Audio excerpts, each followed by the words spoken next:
this could be a really awesome hike for you if you are just looking for a quick drive from Denver and a quick hike up to a beautiful mountain lake. Let's do this. We got a special guest St. today. Mary's.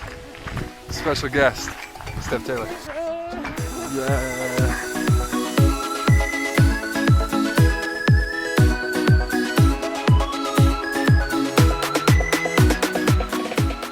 Steph, tell us what you thought of the views up there.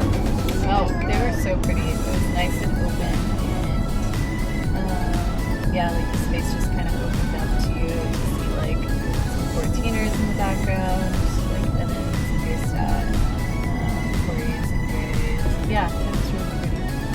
I like how it just opened up. I was really excited about how close the lake was to the trailhead. Yeah. And there was a lot of space around the lake for people to kind of spread out. So there were quite a number of people at the lake when we got there, but it didn't seem crowded to me. Like there was a lot of basically beach shoreline, and there was even some cliffs that people were jumping off of to jump in the lake. I'm gonna say overall that this was a moderate hike up to the lake, which I think is a really awesome trip for anybody who wants to go on this hike. Lots of spots to sit on a rock on the way up and take a rest. And even though it was kind of steep, yeah, it was only like half a mile to the lake. The surface was really rocky, so that was one challenging aspect of the trail. We highly recommend poles on this route, especially if you want to go above the glacier. Above the glacier, there was a trail, but it was steep and it was somewhat loose, and yeah, there were a lot of different options, so it wasn't always clear which one was the right one. How's it been? It's been short and sassy. The other thing to consider was that the trail crosses the glacier partway up, which isn't very realistic at this time of year unless you want to kick steps into the glacier or you have some kind of traction. Some kind of metal traction device on your shoes. The east side of the glacier was a lot more loose dirt and small rocks, and the west side had more talus type of surfaces and a little bit of scrambling depending on if you cross the trail or just how you decide to navigate not inside of it. And further up, the west side actually had a great trail, like within grass and little bits of rock.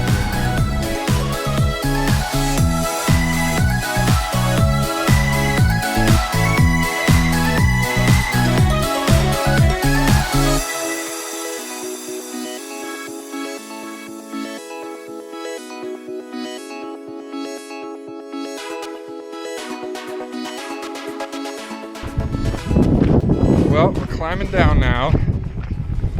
We came up above the glacier. Didn't make it all the way up to the high point, but we came up over there on that trail. Now we're coming down on this trail. We got up to a point where it was a really wide saddle. Let's call it that.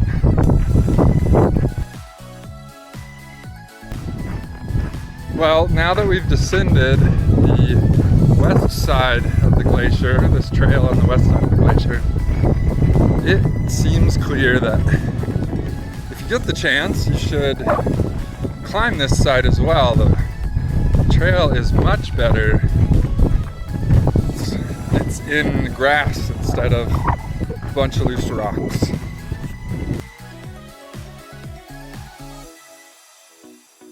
So in terms of child carrier versus toddler friendly, we would say that this is very child carrier friendly. If you're willing to, you know, go up a steep surface, a relatively steep surface. Toddler friendly. We did see a lot of little kids at the lake. But yeah, expect to like carry them a few times on the way up to the lake because it is pretty steep. Christy, would you recommend they take toddlers above the glacier? That's a tough one because everyone's toddler is different. If you have something like a Trail Magik, I think it could be fine because you know that on some of the more technical terrain you can carry them for that. But if your toddler doesn't have a lot of experience hiking, then it's probably not a good idea to take them above that just because there are so many opportunities to swim. Christy, do you have any other child-friendly activities that you were thinking of on this trail? Yeah, so the fun thing for the kids is getting to swim up in the lake. That we saw a couple families up there swimming in the lake and even jumping off rocks and into the water. So that is a great way to cool down in a hot Colorado summer. All right, we made it to the bottom of the glacier, but not without some down climbing. So I would not recommend that side to anyone who's just casually hiking. Christy, how was the shade on the trail? There was very efficient. Yeah, we were like out of the trees for the majority of it once we got to the glacier. And yeah. What about the water situation? Yeah, there was some good water. You're near the glacier, so there was some runoff. That was really good. And then the lake is a great place for water as well. And the bugs? There were some flies. If the wind was good, the flies were gone. But other than that, the flies were biting. So I feel like I mostly just noticed the flies like in the parking lot though. Did you all have them up on the trail? I did. I think all the way up on the top.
That there's a $20 parking fee. Factor that in. You can either put $20 in an envelope with your license plate number on it into a little box there, or it has an option for you to text to pay. There's quite a bit of parking, but it does cost $20.